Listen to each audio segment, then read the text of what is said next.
అసలు ఏంటి సార్ ఇది? అసలు ఇన్నాళ్ళు మీకు మీ అమ్మాయి మధ్యలో మాట్లాడడానికి కారణం నాకైతే ఏం అర్థం కావట్లేదు.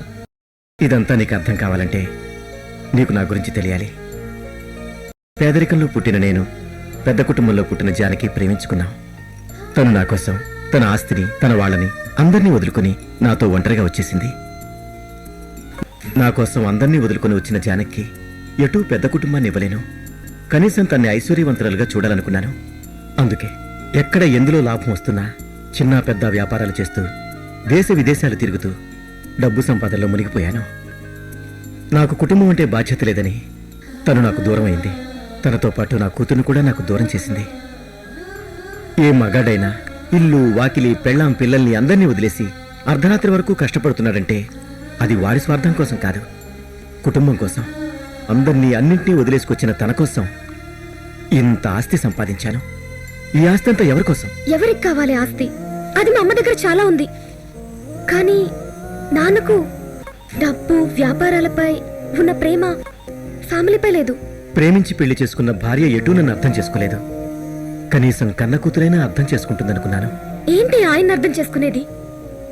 ఆయన నమ్మి అమ్మ చేసిన తప్పు మళ్ళీ నేను చేయను. వెన్నెల నా మీదున్న కోపంతో వాళ్ళమ్మ ఫిక్స్ చేసిన శ్రవణ్ణే పెళ్లి చేసుకోవడానికి సిద్ధపడింది. వాడి గుణం మంచిది కాదు. కానీ ఈ విషయం చెప్పడానికి అవకాశం ఇవ్వట్లేదు. నా మాట అస్సలు వినదు. ఆయన మాట నేనెందుకు వినాలి? నాకు తండ్రిగా అవసరమైనప్పుడు నా కంటికి కూడా కనిపించలేదు. మా అమ్మ చనిపోయినప్పుడు ఎక్కడున్నాడో వెతకడానికి 4 రోజులు పట్టింది. అలాంటి వ్యక్తిని నేనెందుకు గౌరవించాలి? ఈ పరిస్థితుల్లో పెళ్లి ఎలా ఆపాలో తెలియక వాళ్ళ లవ్ని బ్రేక్ చేయమని నిన్ను పంపించాను.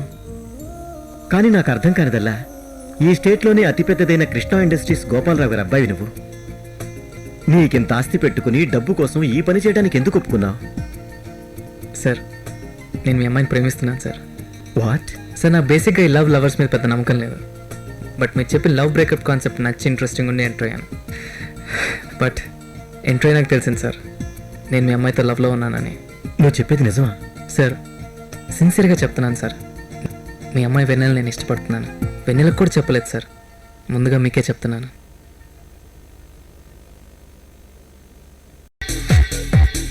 నెక్స్ట్ ఇది అలాగే ఉంది.